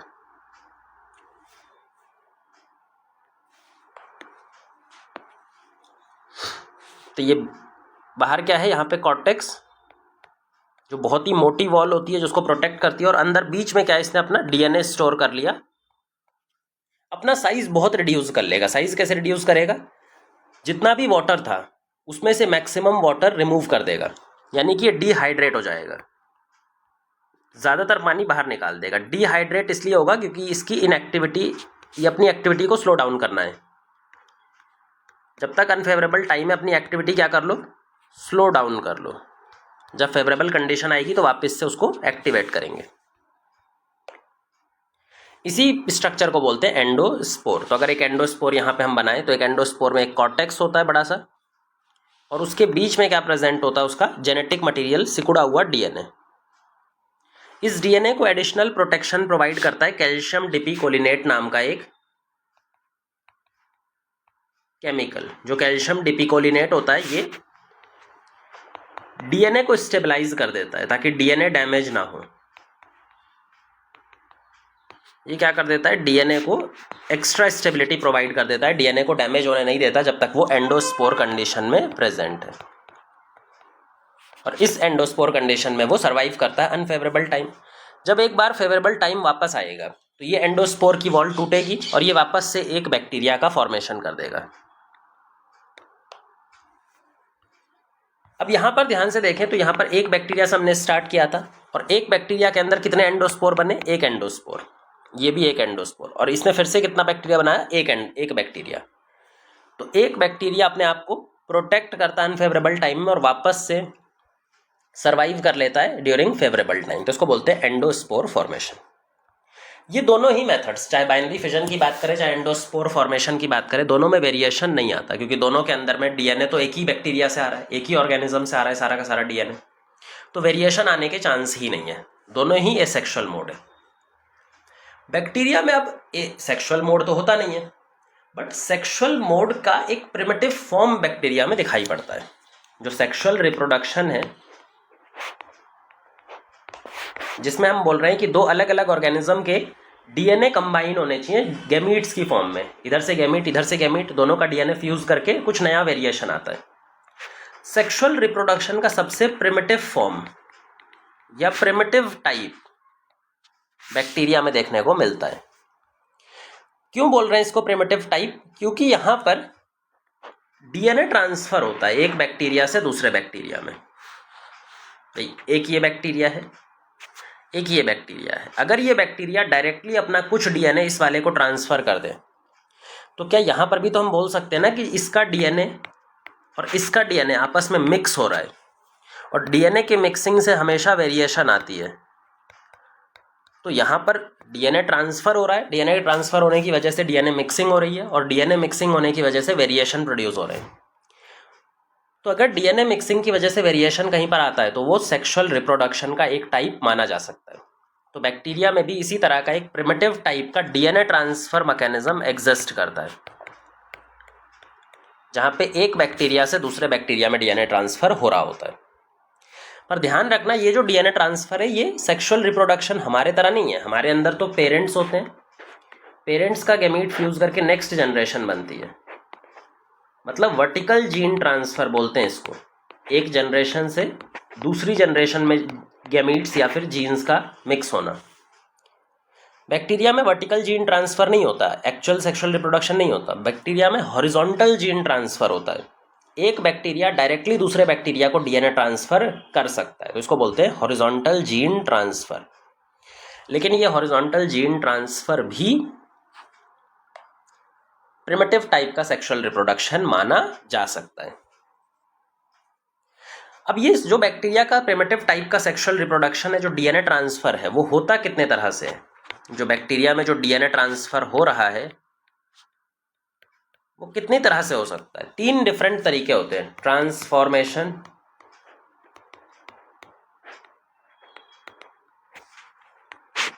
ट्रांसडक्शन और कॉन्जुगेशन। बस इनका नाम पता होना चाहिए और थोड़ा सा इनको बस होता क्या है वो पता होना चाहिए, याद करने की जरूरत नहीं है। ट्रांसफॉर्मेशन में क्या होता है कि एक बैक्टीरिया ने अपना डीएनए मीडियम में छोड़ दिया, भैया सराउंडिंग में छोड़ दिया, उसको खत्म उसका काम, उसने अपना डीएनए सराउंडिंग में छोड़ दिया। दूसरा कोई बैक्टीरिया आया घूमता हुआ और इसने सराउंडिंग से ये उठा लिया, सराउंडिंग से ये उठा लिया। इस मेथड को बोलते हैं ट्रांसफॉर्मेशन मेथड। इसमें दोनों बैक्टीरिया के बीच में आपस में कोई कांटेक्ट नहीं होता। एक बैक्टीरिया अपना जो डीएनए है वो सराउंडिंग में छोड़ देगा और दूसरा बैक्टीरिया घूमता हुआ आएगा और वो सराउंडिंग से उसके डीएनए को उठा ले, इसको बोलते हैं ट्रांसफॉर्मेशन। ट्रांसडक्शन के अंदर में हमें बैक्टीरियोफाज की मदद लगती है। ऐसे वायरस जो बैक्टीरिया में डिजीज करते हैं उनको बोलते हैं बैक्टीरियोफाज। जैसे हमारे अंदर में भी बहुत सारी चीज़ें डिजीज करती है, बैक्टीरिया डिजीज करती है, और भी चीज़ें डिजीज करती है, वैसे ही जो बैक्टीरिया में डिजीज करता है उसका नाम है बैक्टीरियोफाज। बैक्टीरियोफाज एक बैक्टीरिया को इन्फेक्ट करता है, फिर जाकर के दूसरे किसी बैक्टीरिया को इन्फेक्ट करता है। तो जब एक बैक्टीरिया से दूसरे बैक्टीरिया में जंप करता जाता है तो कुछ डीएनए भी ट्रांसफर कर देता है इस बैक्टीरिया का उस बैक्टीरिया में। इसको बोलते हैं ट्रांसडक्शन। जैसे हमारे अंदर में मान लो कोई डिजीज है, मच्छर ने हमें काटा, दूसरे को जाकर के काट लिया, तो डिजीज फैल जाती है ना। इसी तरह से मान सकते हो एक एनालॉगस, बिल्कुल लेमन लैंग्वेज में, कि वायरस यहाँ से यहाँ गया तो उसने डिजीज को भी या डीएनए को ट्रांसफर कर दिया इस वाले बैक्टीरिया के इस वाले बैक्टीरिया को। ये दोनों इंपॉर्टेंट नहीं है, बस पता होना चाहिए। इंपॉर्टेंट हमारा कॉन्जुगेशन होता है। अब कॉन्जुगेशन में डायरेक्ट फिजिकल कांटेक्ट होता है दो बैक्टीरिया के बीच में, एक ट्यूब लाइक स्ट्रक्चर बनता है और उस ट्यूब के थ्रू डीएनए का ट्रांसफर हो पाता है। मान लो यहाँ पर एक बैक्टीरिया है, यहाँ पर दूसरा बैक्टीरिया है, इसका जीनोमिक डीएनए ये है, इसका जीनोमिक डीएनए ये है। अब कॉन्जुगेशन तभी हो पाता है जब एक कॉन्जुगेशन ट्यूब बनती है। भाई यहाँ पर एक ट्यूब बननी चाहिए, एक ट्यूब बननी चाहिए इस तरह की, जिसको बोलते हैं कॉन्जुगेशन ट्यूब या फिर सेक्स पिलाए। तो ये क्या ट्यूब है? कॉन्जुगेशन ट्यूब, या फिर इसको सेक्स पिलाए भी बोलते हैं। लेकिन ध्यान देना, ये जो सेक्स पिलाए है ये हर एक बैक्टीरिया में नहीं बनता। ये उन्हीं बैक्टीरिया में बनता है जिनके पास में एक स्पेशल टाइप का प्लाज्मिड होता है, एफ प्लाज्मिड या fertility plasmid. Plasmid additional properties provide करता है, एक्स्ट्रा क्रोमोसोमल डीएनए होता है और बैक्टीरिया को कुछ एडिशनल प्रॉपर्टी प्रोवाइड करता है। तो यहाँ पर जो एफ प्लाज्मिड है, फर्टिलिटी फैक्टर या फर्टिलिटी प्लाज्मिड, ये बैक्टीरिया को एक एबिलिटी प्रोवाइड करता है to produce this conjugation tube और सेक्स पिलाई। और सेक्स पिलाई के थ्रू क्या होता है, बैक्टीरिया का डीएनए यहाँ से यहाँ ट्रांसफर हो जाता है। सिंपल, बस इतना याद रखना है। तो ये हो गया हमारा कॉन्जुगेशन। तो तीन तरह का सेक्सुअल रिप्रोडक्शन, या फिर सेक्सुअल रिप्रोडक्शन तो खैर नहीं बोलेंगे, DNA transfer mechanism bacteria follow करता है। तो यहाँ हमने बैक्टीरिया के तीन इंपॉर्टेंट काम देख लिए, न्यूट्रिशन, रेस्पिरेशन और रिप्रोडक्शन। बट बैक्टीरिया एक और ऐसा काम करता है जो बैक्टीरिया के लिए एक्सक्लूसिव है, वो सिर्फ और सिर्फ बैक्टीरिया में देखने को मिलता है। बैक्टीरिया के अलावा कोई भी ऐसा लिविंग ऑर्गेनिज्म नहीं है जो ये वाला प्रोसेस परफॉर्म कर पाए। इस प्रोसेस का नाम क्या है? Nitrogen fixation. तो ये जो प्रोसेस की हम बात कर रहे हैं दैट इज नाइट्रोजन फिक्सेशन। जैसा इसका नाम है, नाइट्रोजन को फिक्स करना। कहाँ पे? सॉइल में। सॉइल हमेशा नाइट्रोजन डेफिशिएंट होती है। कोई सी भी सॉइल उठा लो, वहाँ पे नाइट्रोजन की कमी बनी रहती है। प्लांट का प्रोडक्शन इसीलिए कम होता है सॉइल में, क्योंकि नाइट्रोजन कम है। नाइट्रोजन कम क्यों है? नाइट्रोजन तो एटमॉस्फेयर में बहुत सारी है। भाई नाइट्रोजन भले से एटमॉस्फेयर में बहुत सारी है, लेकिन वो इतने स्ट्रॉन्ग बॉन्ड के साथ जुड़ी हुई है N2 की फॉर्म में कि इस बॉन्ड को तोड़ना और इसके साथ रिएक्ट करके कुछ बनाना इम्पॉसिबल हो जाता है। नेक्स्ट टू इम्पॉसिबल है, बहुत ज़्यादा एनर्जी चाहिए। तो नाइट्रोजन को हम सॉइल में कैसे लेकर के आएंगे? तो वो काम करता है nitrogen fixation process. Nitrogen fixation का मतलब है कि जो एटमॉस्फेयर में N2 गैस है, अगर हम इसको कन्वर्ट कर दें अमोनिया में, जो सॉल्युबल फॉर्म है या फिर जो सॉइल में पड़ा रहेगा अमोनिया फॉर्म में, तो इसी प्रोसेस को बुलाया जाता है नाइट्रोजन फिक्सेशन। नाइट्रोजन फिक्सेशन करने के लिए एक एंजाइम की जरूरत होती है जिसका नाम है डाई नाइट्रोजिनेज। नाइट्रोजिनेज, इस एंजाइम की कुछ खास बातें हैं, वो भी ध्यान रखनी होती हैं, इंपॉर्टेंट है। डाई नाइट्रोजिनेज सिर्फ और सिर्फ प्रोकैरियोट्स में मिलता है। सारे प्रोकैरियोट्स में वो भी नहीं मिलता, कुछ स्पेसिफिक प्रोकैरियोट्स में मिलता है, जिनको हम नाइट्रोजन फिक्सर्स बोलते हैं। सम में कुछ में मिलता है जिनको नाइट्रोजन फिक्सर्स बोलते हैं। एक और इंपॉर्टेंट चीज होती है कि जो डाई नाइट्रोजिनेज एंजाइम है, ये ऑक्सीजन सेंसिटिव होता है। अगर इस एंजाइम को कभी भी ऑक्सीजन मिल गई तो ये काम करना बंद कर देगा, खराब हो जाता है। जैसे ही इसको ऑक्सीजन के कांटेक्ट में आता है ये खराब हो जाता है। तो जिन भी ऑर्गेनिज्म के पास में, जिन भी बैक्टीरिया के पास में ऑक्सीजन डाइनाइट्रोजिनेज होता है, जो नाइट्रोजन फिक्स कर सकते हैं, उन्होंने कुछ ऐसा मैकेनिज्म डेवलप किया हुआ है ताकि डाइनाइट्रोजिनेज एंजाइम के कांटेक्ट में कभी भी मॉलिक्यूलर ऑक्सीजन डायरेक्टली ना आए। ठीक है, तो ये दो इंपॉर्टेंट प्रॉपर्टीज बहुत ज़रूरी हैं, याद रखनी है हमें।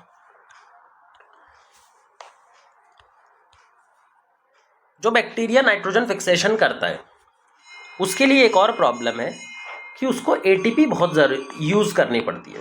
भाई जैसा हमने पहले ही बता दिया कि नाइट्रोजन को फिक्स करना, नाइट्रोजन के ये बॉन्ड तोड़ना और उसके साथ में केमिकली रिएक्ट करना बहुत मुश्किल है, बहुत स्ट्रांग बॉन्ड होते हैं इसके पास।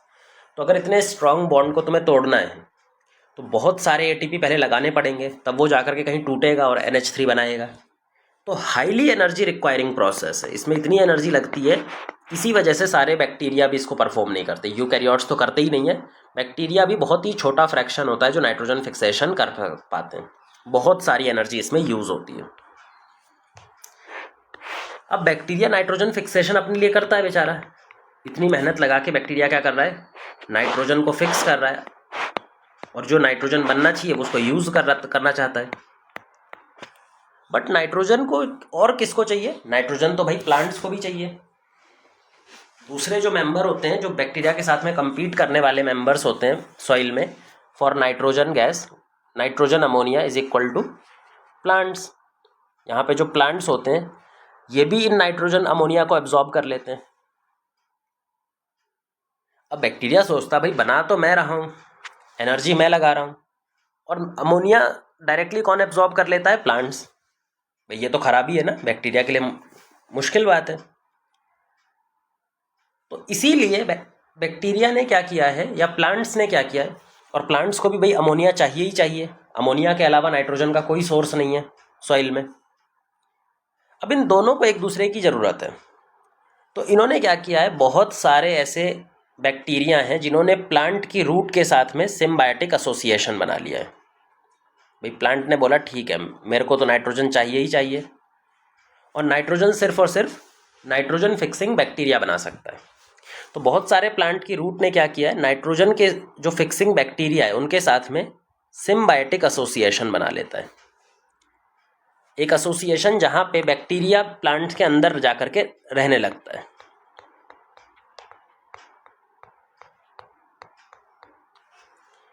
अब बैक्टीरिया प्लांट में क्यों रह रहा है? क्योंकि बैक्टीरिया को रहने की जगह मिल गई, साथ में खाना मिल गया, फूड मिल गया, उसको फूड नहीं सर्च करना।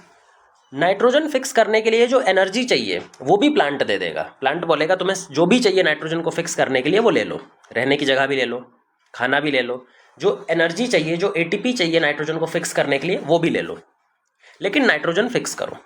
तो ये बैक्टीरिया को फायदा हो गया।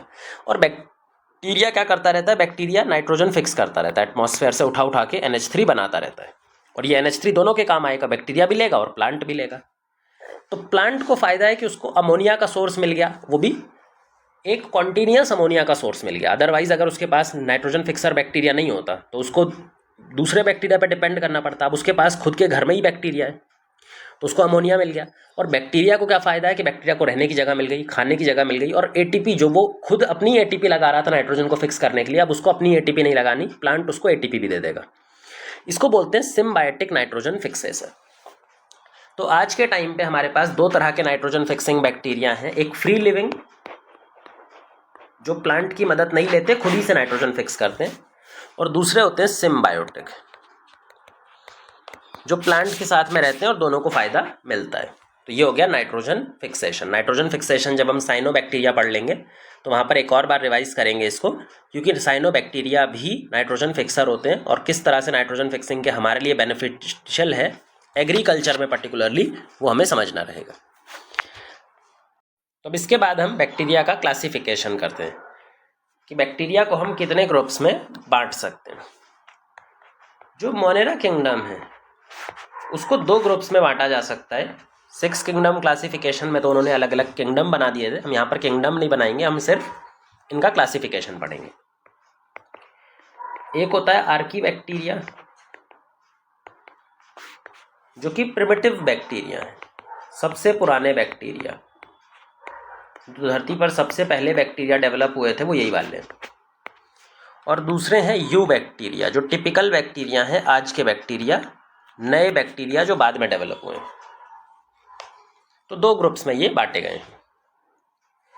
आर्की बैक्टीरिया भी तीन तरह के हम यहाँ पर पढ़ेंगे, methanogens, halophiles and thermoacidophiles. Methanogens, halophiles and थर्मोएसिडोफाइल्स।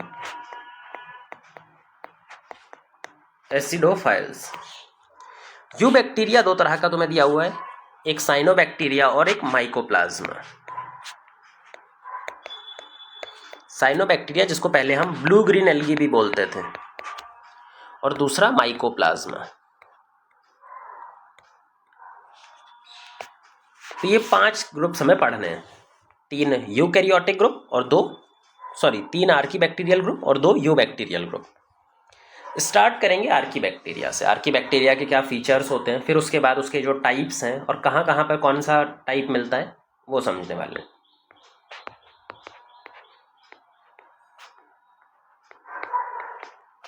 Archie bacteria सबसे पुराने बैक्टीरिया, मोस्ट प्रिमिटिव बैक्टीरिया या प्रिमिटिव मोस्ट बैक्टीरिया। जब धरती बनी थी स्टार्टिंग में, तो जब सबसे पहले बैक्टीरिया डेवलप हुए वो यही थे। ये धरती पर आज भी प्रेजेंट है। जब से ये डेवलप हुए हैं और तब आज के टाइम तक इनमें बहुत चेंज भी नहीं आया है। तो ये स्टार्टिंग में भी प्रेजेंट थे, जब धरती का एकदम स्टार्टिंग टाइम था, आज भी प्रेजेंट है, और तब से लेकर आज तक इनमें बहुत ज़्यादा चेंजेस इनके स्ट्रक्चर में, इनके फंक्शन में नहीं आए हैं। तो ऐसा ऑर्गेनिज्म जो इवोल्यूशन में चेंज ना हो, जैसा पहले था वैसा ही आज भी रहे, उसको बोलते हैं लिविंग फॉसिल। तो आर्की बैक्टीरिया सबसे पुराना लिविंग फॉसिल है। ऐसे ही बहुत सारे लिविंग फॉसिल हैं जो ऑर्गेनिज्म चेंज नहीं हो रहे हैं। एनिमल्स भी बहुत सारे लिविंग फॉसिल होते हैं, प्लांट्स भी होते हैं, बट आर्की बैक्टीरिया सबसे पुराना लिविंग फॉसिल है, क्योंकि ये सबसे पहले डेवलप हुआ था, आज भी प्रेजेंट है, चेंज भी बहुत ज़्यादा नहीं है। क्योंकि ये बहुत पुराने हैं, जो अर्थ का स्टार्टिंग एटमॉस्फेयर था ये उन्होंने हैंडल कर रखा है। और आपको मालूम है अर्थ का जो स्टार्टिंग एटमॉस्फेयर था वो कितना ज़्यादा अनस्टेबल था। तो आर्की बैक्टीरिया आज के टाइम पर भी बहुत हार्श कंडीशन में पाया जाता है, ऐसी कंडीशन जहाँ पर कोई दूसरा ऑर्गेनिज्म, दूसरा बैक्टीरिया भी सर्वाइव नहीं कर सकता, दूसरा ऑर्गेनिज्म तो छोड़ो। तो ये मोस्ट हार्श कंडीशन में सर्वाइव करते हैं, ऐसी कंडीशन जहाँ पे कोई दूसरा ऑर्गेनिज्म या कोई दूसरा बैक्टीरिया भी सर्वाइव नहीं कर पाएगा। क्यों इतने हार्श कंडीशन में ये सर्वाइव कर पाते हैं, जबकि जो नॉर्मल बैक्टीरिया है, यू बैक्टीरिया, वो तो इतनी इस कंडीशन में सर्वाइव नहीं कर पा रहा है। इसका रीज़न है कि यू बैक्टीरिया और आर्की बैक्टीरिया के बीच में इनकी सेल वॉल में डिफरेंस दिखाई पड़ता है। इनका जो सेल वॉल स्ट्रक्चर है, साथ में जो सेल मेम्ब्रेन स्ट्रक्चर है, वो दोनों डिफर करता है। एनसीईआरटी में सिर्फ सेल वॉल स्ट्रक्चर दिया हुआ है, बट इनका सेल मेम्ब्रेन स्ट्रक्चर भी एक दूसरे से अलग होता है, डिफर करता है, और यही स्ट्रक्चर इनको हार्श कंडीशन में सर्वाइव करने में मदद करता है। 3 तरह के बैक्टीरिया होते हैं जो आर्की बैक्टीरियल ग्रुप में आज के टाइम पे देखे जाते हैं। मिथेनोजेंस पहला ग्रुप है, मिथेनोजेंस। जैसा इसका नाम सजेस्ट कर रहा है, ये मीथेन प्रोड्यूस करता है। अब मीथेन कहाँ पे प्रोड्यूस करता है, कहाँ पे पाया जाता है? ये हमारा मार्शी एरियाज में पाया जाता है, जैसे कैटल का र्यूमन। जो कैटल होते हैं, गाय भैंस होती हैं, उनका स्टमक बहुत बड़ा होता है क्योंकि वो हर्बीवोर होती हैं, ठीक है ना। उनका स्टमक बड़ा होता है और स्टमक में मल्टीपल चेम्बर्स होते हैं। उन चेम्बर में सेल्यूलोज का डाइजेशन चल रहा होता है। उसमें से एक चेम्बर होता है र्यूमन। तो जो कैटल का एक चेम्बर होता है स्टमक का, वो क्या है? र्यूमन। तो ये र्यूमन एक्चुअल में कैटल्स का क्या है? स्टमक का एक चेम्बर, जिस चेम्बर के अंदर में सेल्यूलोज डाइजेशन ऑपरेट कर रहा होता है। यहाँ पे मान लो बहुत सारा सेल्यूलोज भरा पड़ा है, क्योंकि जो प्लांट बेस्ड डाइट होती है कैटल्स की, घास फूस खाते रहते हैं, तो इनके पास बहुत सारा सेल्यूलोज होता है। लेकिन आपको मालूम होना चाहिए कि कोई भी एनिमल सेल्यूलोज को डाइजेस्ट करने में कैपेबल नहीं होता। ना तो कैटल, ना कोई गाय, ना कोई भैंस सेल्यूलोज को डाइजेशन कर ही नहीं सकती। तो सेल्यूलोज को डाइजेशन करने के लिए इसके पास में कैटल, इसके र्यूमन में सिम्बायोटिक बैक्टीरिया रहते हैं जिनका नाम है मिथेनोजेंस। मिथेनोजेंस का काम है इसको डाइजेस्ट करना, सेल्यूलोज को तोड़ना, और सेल्यूलोज को तोड़ के सिंपल फॉर्म में ये कन्वर्ट कर देते हैं। उसी टाइम पर जब ये सेल्यूलोज को तोड़ रहे होते हैं तो बहुत सारा मीथेन गैस भी प्रोड्यूस करते हैं। ये कैटल के गट में क्या प्रोड्यूस करते हैं? बहुत सारा मीथेन गैस या फिर CH4 गैस प्रोड्यूस कर रहे होते हैं, इसीलिए इनका नाम है मिथेनोजेंस।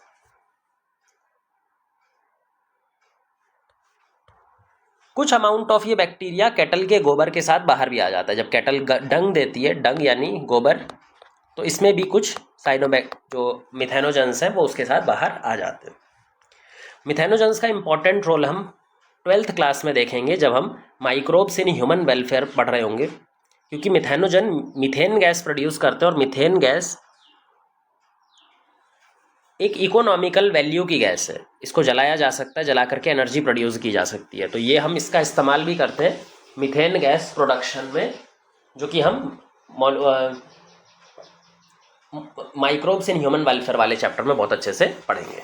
ये हो गया मिथेनोजन। मिथेनोजन के अलावा दूसरा जो मेंबर है वो है halophile. Halophile extreme salty areas में रहते हैं। ऐसे समुद्र जो एक्सट्रीमली सॉल्टी एरियाज होते हैं, हाइपर सलाइन लगून्स वगैरह, वहां पर पाए जाते हैं। उन एरियाज में एक्सट्रीम सनलाइट भी मिलती है। ये ऐसे एरियाज में रहते हैं जहाँ पे बहुत अच्छे से सनलाइट भी होनी चाहिए। तो पानी होना चाहिए, एक्सट्रीमली सॉल्टी होना चाहिए और सनलाइट भी होना चाहिए।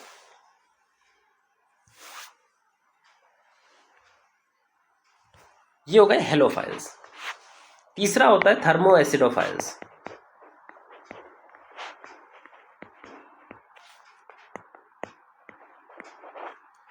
Thermo acidophiles. अब थर्मो एसिडोफाइल्स का मतलब क्या है? थर्मो का मतलब है हायर टेम्परेचर, जो हाई टेम्परेचर को सर्वाइव कर ले। एसिड का मतलब है जो लो पीएच को सर्वाइव कर ले। लो पीएच मतलब एसिडिक पीएच को सर्वाइव कर ले। तो इन दोनों कंडीशन जहाँ पर भी फुलफिल होंगी, उस जगह पर अगर कोई ऑर्गेनिज्म, कोई बैक्टीरिया पाया जा रहा है तो उसको बोलते हैं thermo acidophils. Thermo acidophils hot sulphur springs में पाई जाती हैं। Hot sulphur springs. Hot sulphur spring क्या होती हैं? जहाँ पे हमारा पानी भरा हो और पानी के नीचे जो धरती का लावा होता है, मैग्मा होता है, वो बहुत पास होता है। तो उससे क्या होता है कि ये वाटर बहुत ज़्यादा गर्म होने लगता है। तो एक तो इसका टेम्परेचर बहुत हाई होगा, साथ में कुछ ये जो लावा वगैरह से सल्फ़र गैस बहुत रिलीज होती है। तो ये सल्फ़र गैस इसी वाटर में मिक्स होती रहती है और ये मिक्स होकर के क्या बना देती है? H2SO4, मतलब एसिड बनाती रहती है। इससे इस वाटर का pH बहुत लो हो जाता है। एक तो टेम्परेचर बढ़ रहा है, दूसरा इसमें एसिडिक कंडीशन है। तो इस कंडीशन में जो बैक्टीरिया, जो आर्की बैक्टीरिया मिलते हैं, उन्हीं का नाम है थर्मो एसिडोफिल्स। टेम्परेचर भी ज़्यादा है, pH भी कम है और वहाँ पर ये पाए जाते हैं। तो इतनी एक्सट्रीम कंडीशन में आर्की बैक्टीरिया देखने को मिलता है। बस इतना ही हमें आर्की बैक्टीरिया के बारे में पता होना चाहिए, और बाकी चीज़ें तो बहुत अलग अलग होती है आर्की बैक्टीरिया के बारे में, वो हमें यहाँ पर ध्यान देने की ज़रूरत नहीं है। फिर आते हैं हम यू बैक्टीरिया पर, ट्रू बैक्टीरिया पर। यू बैक्टीरिया भी दो तरह के दिए हुए हैं। अच्छा, आर्की बैक्टीरिया के बारे में एक और दो लाइन और लिख लो, थोड़ा सा और लिख लो। आर्की बैक्टीरिया, ये नॉर्मल बैक्टीरिया से इंट्रोन्स को लेकर के भी फर्क होता है। यहाँ पर इंट्रोन्स पाए जाते हैं। भाई नॉर्मल बैक्टीरिया के अंदर में इंट्रोन्स नहीं होते। इंट्रोन्स एक डीएनए सीक्वेंस होती है जो सिर्फ यूकैरियोट्स में मिलती है, पर ये आर्की बैक्टीरिया में भी मिलती है। नॉर्मल बैक्टीरिया में हिस्टोन प्रोटीन नहीं होता, लेकिन आर्की बैक्टीरिया में हिस्टोन जैसा कुछ प्रोटीन होता है। हिस्टोन के सिमिलर एक प्रोटीन होता है, तो histone like protein Archie bacteria में होता है। ये दोनों फीचर भी आर्की बैक्टीरिया को यूकैरियोट से कंपेयर करवाते हैं, बजाय कि बैक्टीरिया या यू बैक्टीरिया से। अब यू बैक्टीरिया की बात करते हैं। इसमें दो ग्रुप पढ़ने हैं, एक साइनोबैक्टीरिया और फिर बाद में हम पढ़ेंगे माइकोप्लाज्मा। फिर लास्ट में हम पढ़ेंगे माइकोप्लाज्मा। स्टार्ट करेंगे साइनोबैक्टीरिया से।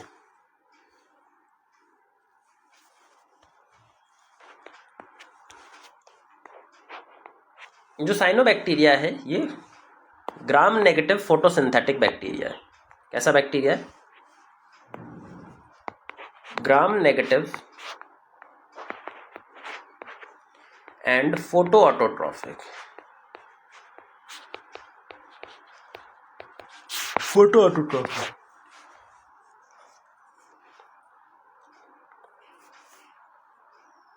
जो इसका फोटो ऑटोट्रॉफिक नेचर है ये भी बहुत यूनिक है। ये नॉर्मल बैक्टीरिया की तरह नहीं है।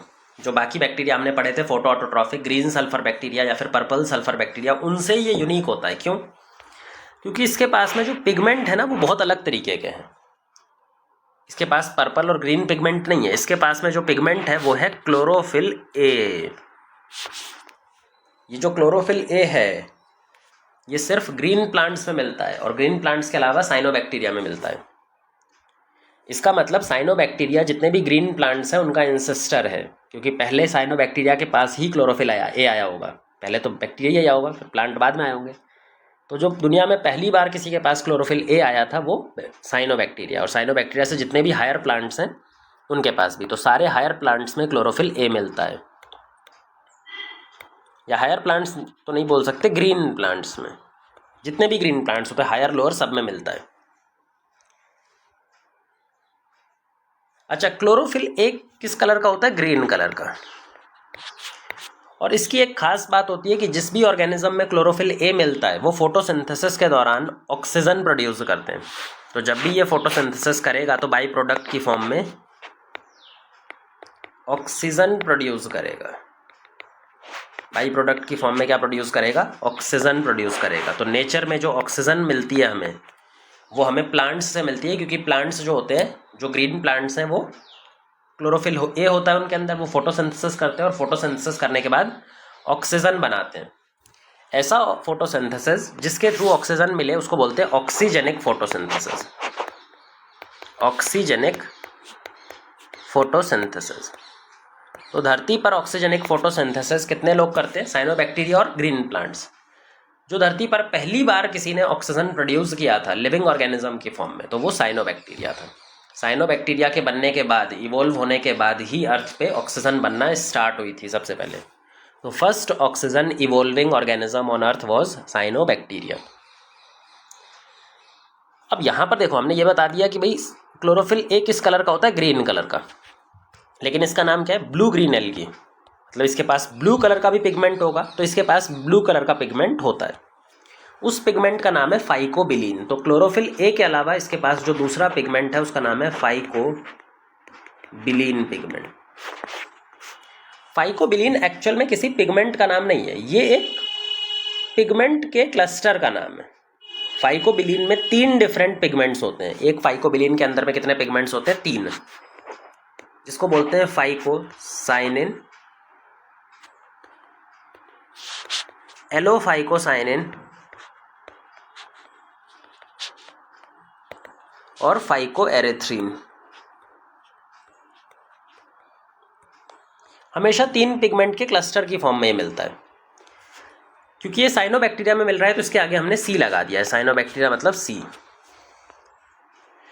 तीनों का अलग अलग कलर होता है। फाइकोसाइनिन जो है वो ब्लू कलर का है, एलोफाइकोसाइनिन लाइट ब्लू कलर का होता है और फाइकोएरिथ्रीन रेड कलर का होता है।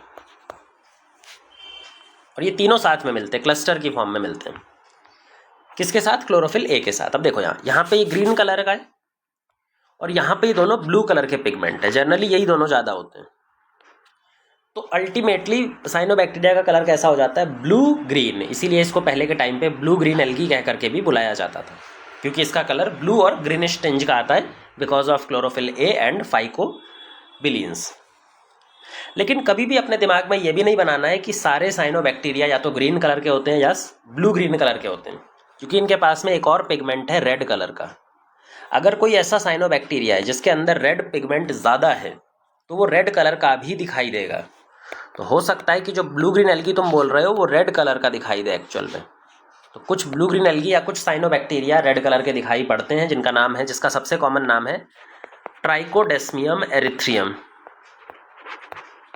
ट्राइकोडेस्मियम एरिथ्रियम, ये रेड कलर का साइनोबैक्टीरिया होता है और ये एक पर्टिकुलर ओशन में बहुत लार्ज क्वांटिटी में पाया जाता है, जिसका नाम है रेड सी।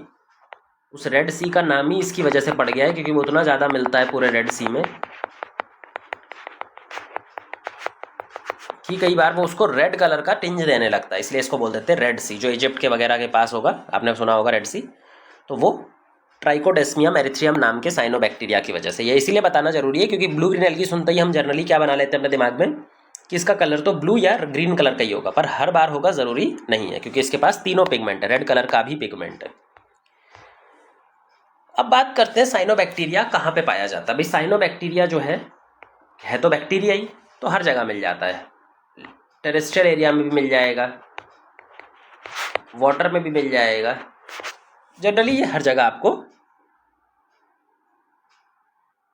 देखने को मिल जाता है।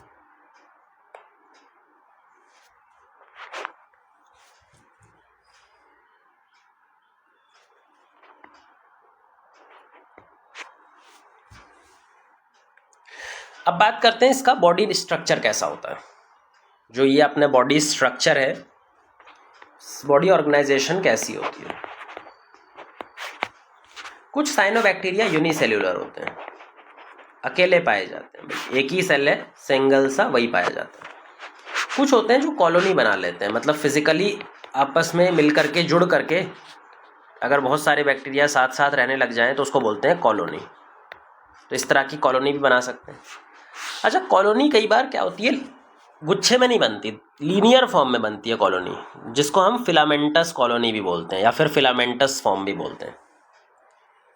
तो टोटल 3 तरह की बॉडी ऑर्गेनाइजेशन हो सकता है, यूनिसेल्युलर, कॉलोनियल या फिर कॉलोनीज भी धागे की फॉर्म में जब बनती है तो इसको फिलामेंटस टाइप बोलते हैं। अब ये जो कॉलोनीज हैं, इनके अंदर में सेल आपस में कैसे चिपके हुए हैं, क्योंकि इनके ऊपर में एक म्यूसिलेज की शीथ प्रेजेंट है। ठीक है, इनके ऊपर में क्या प्रेजेंट है, एक म्यूसिलेज की शीथ प्रेजेंट होती है, एक लेयर प्रेजेंट होती है ऐसे चिपचिपी, जो इनको कलेक्ट करके रखती है पूरे को। ऐसे ही यहाँ पे भी, इस पे भी म्यूसिलेज की शीथ होगी जो इसको चिपका के रखेगी, सारे सेल्स को पकड़ के रखेगी। ठीक है, तो ये रहता है इनका बॉडी ऑर्गेनाइजेशन। तीनों तरह का बॉडी ऑर्गेनाइजेशन मिल सकता है। फोटोसिंथेटिक है, मतलब ये खाना भी बनाएंगे। अच्छा, खाना बनाएंगे तो खाने को स्टोर भी करना पड़ेगा। जितना भी फोटोसिंथेटिक ऑर्गेनिज्म है वो खाना कहीं ना कहीं तो स्टोर करेगा। तो ये खाना कहाँ पे स्टोर करते हैं, ये खाना इंक्लूजन बॉडी की फॉर्म में स्टोर करते हैं। और खाने की फॉर्म में क्या स्टोर करते हैं, साइनोफाइसिन स्टार्च। इनका जो खाना होता है उसका नाम होता है साइनोफाइसियन स्टार्च। इस साइनोफाइसियन स्टार्च को मिला करके ग्रेन्यूल बना देते हैं, एक इंक्लूजन बॉडी बना देते हैं जिसको बोलते हैं साइनोफाइसिन ग्रेन्यूल। तो इनके अंदर साइनोफाइसिन ग्रेन्यूल उनके साइटोप्लाज्म में देखने को मिलता है।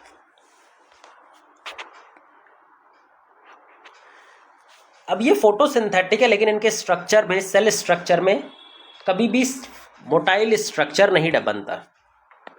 पूरी लाइफ में कभी भी मोटाइल स्टेज आती ही नहीं है। मोटाइल स्टेज मतलब इनके पास में जिंदगी में कभी भी किसी भी स्टेज में फ्लैजला नहीं बनने वाला। ए फ्लैजलेटेड होते हैं, नॉन फ्लैजलेटेड होते हैं हमेशा, पूरी लाइफ। अच्छा, अगर नॉन फ्लैजलेटेड हैं, पानी में पाए जा रहे हैं और फोटोसिंथेसिस भी करना है,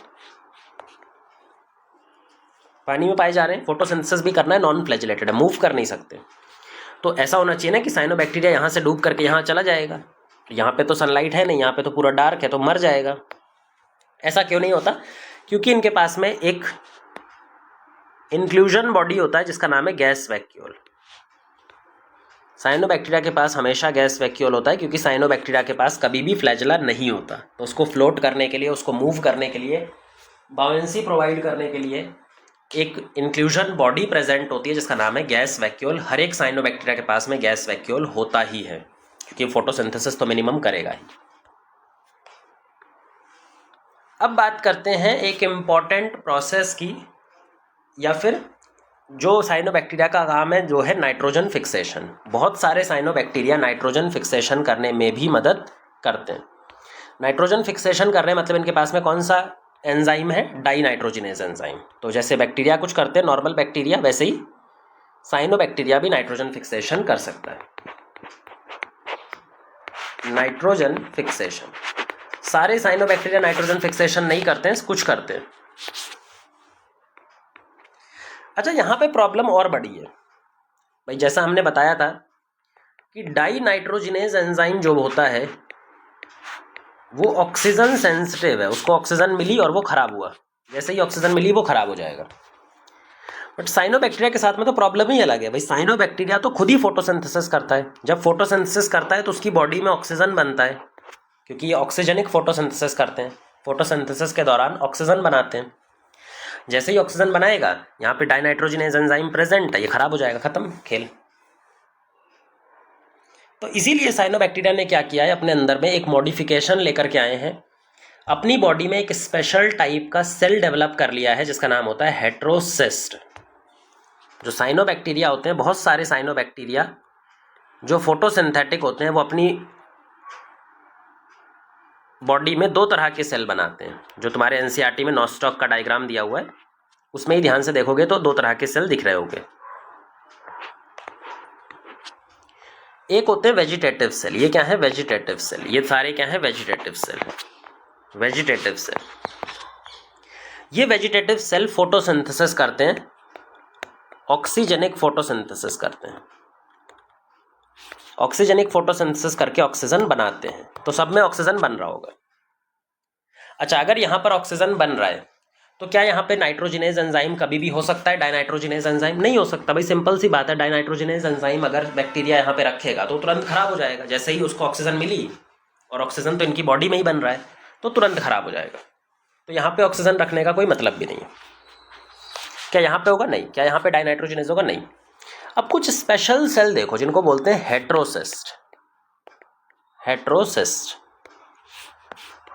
हेट्रोसिस्ट की बहुत मोटी वॉल होती है, एक बहुत ही मोटी वॉल होती है, ताकि बाहर से कहीं से ऑक्सीजन ना आ पाए। बहुत ही मोटी वॉल होती है, कहीं से भी बाहर से ऑक्सीजन ना आ पाए। और इसके अंदर में प्रेजेंट होता है डाइनाइट्रोजिनेज एंजाइम। तो जो डाइनाइट्रोजिनेज एंजाइम है वो कहाँ पे प्रेजेंट है? सिर्फ और सिर्फ हेट्रोसिस्ट के पास, नॉर्मल सेल के पास नहीं है। और इसकी वॉल भी इतनी मोटी है कि बाहर से कोई ऑक्सीजन इसको क्रॉस कर नहीं सकता।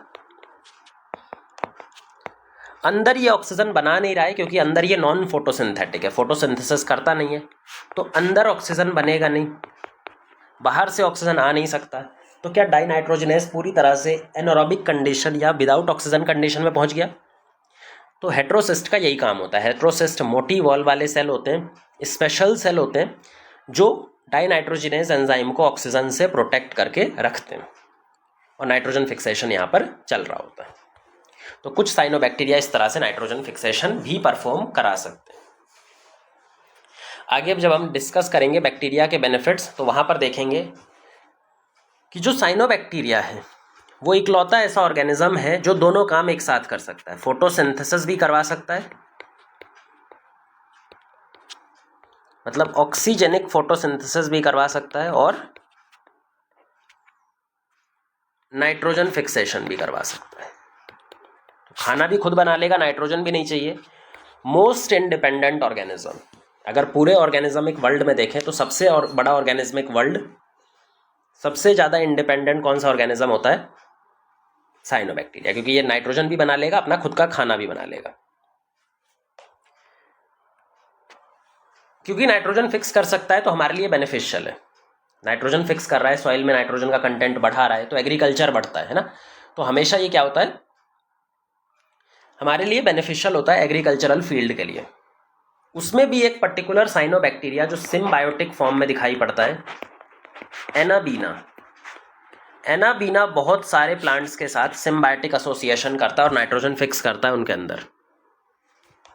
एक केस है यहाँ पर इसका, ओल्यूसीरा भी होता है। एनाबीना के साथ ओल्यूसीरा भी होता है, लेकिन एनाबीना भी हमारा इंपॉर्टेंट है। जो पैडी फील्ड्स होती हैं, जो राइस की फील्ड होती हैं, वहाँ पे इनका यूज़ होता है। देखो, एनाबीना एक फर्न के साथ, एक्वेटिक फर्न होता है, एक एक्वेटिक फर्न होता है जिसका नाम है अजोला। इस फर्न की लीफ पे जाके बैठा रहता है, उसके लीफ के साथ में सिम्बायोटिक एसोसिएशन करके रखता है, और उसकी लीफ पे क्या कर रहा होता है, नाइट्रोजन फिक्सेशन। और ये फर्न कैसा है, एक्वेटिक। अच्छा, इसी चीज को हम यूज करते हैं अपनी राइस प्लांटेशन में। जिसने धान का प्लांटेशन देखा होगा तो उसको पता होगा कि जब धान हम ग्रो करते हैं तो स्टार्टिंग में, बिल्कुल स्टार्टिंग में जो धान वाला स्टेज आता है, बच्चे वाला स्टेज होता है, उसको हम पानी में डुबो के रखते हैं पूरा। टीवी वगैरह में भी देखा होगा, इसको हम क्या करते हैं, पानी में पूरी तरह से वाटर में डुबो के रखते हैं। अच्छा, इस वाटर में अगर हम जगह जगह पर ये एक्वेटिक फर्न अजोला लगा दें, बीच बीच में क्या लगा दें, अजोला, ये भी एक्वेटिक है, लगा दो इसको भी, तो क्या इस अजोला के ऊपर में एनाबीना भी आ जाएगा?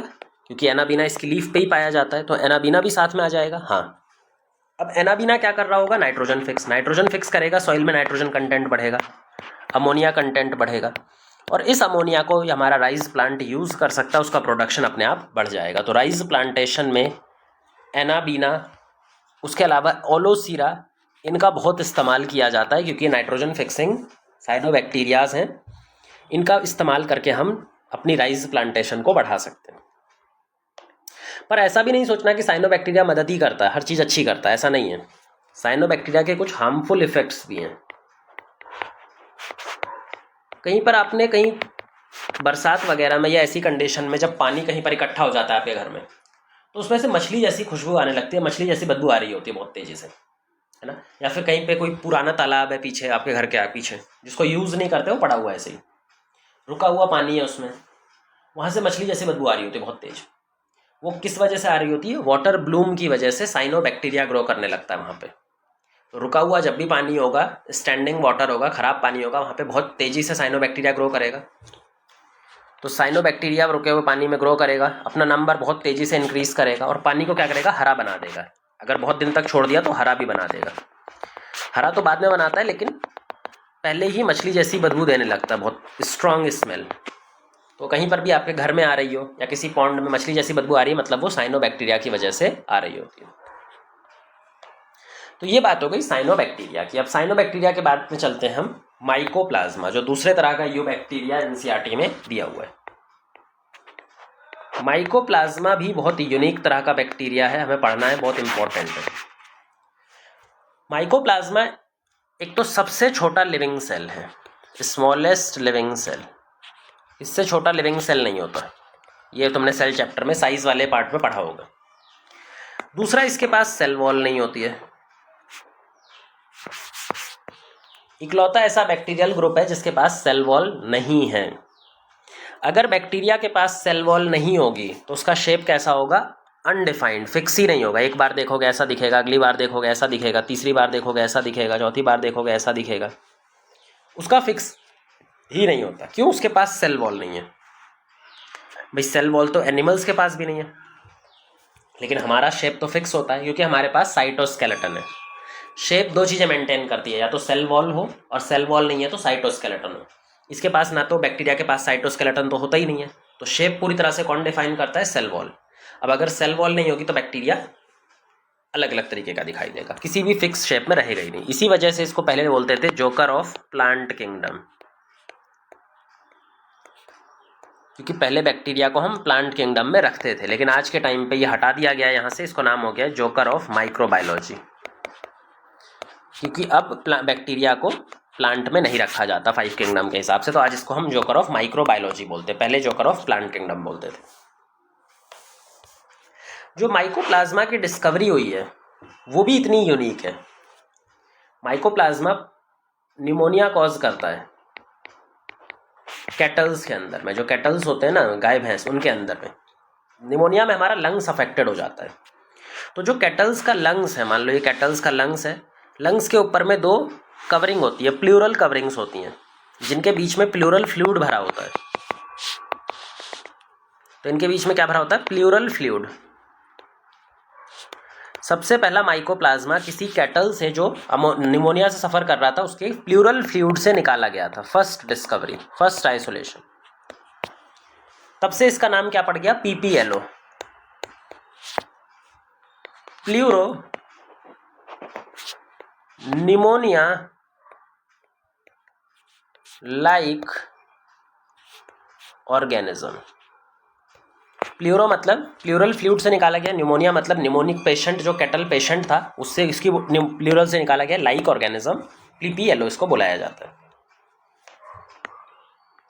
अब इसके स्ट्रक्चरल डिटेल्स की बात करें तो और भी कुछ स्ट्रक्चरल फीचर हैं, जैसे इसके डीएनए में भी फर्क आता है। एक तो इसके सेल वॉल नहीं होती, दूसरा नॉर्मली बैक्टीरिया का डीएनए कैसा होता है, डबल स्ट्रैंडेड सर्कुलर, लेकिन यहाँ पर जो डीएनए होता है वो डबल स्ट्रैंडेड लीनियर होता है। यहाँ पर जो डीएनए होता है वो डबल स्ट्रैंडेड लीनियर डीएनए होता है।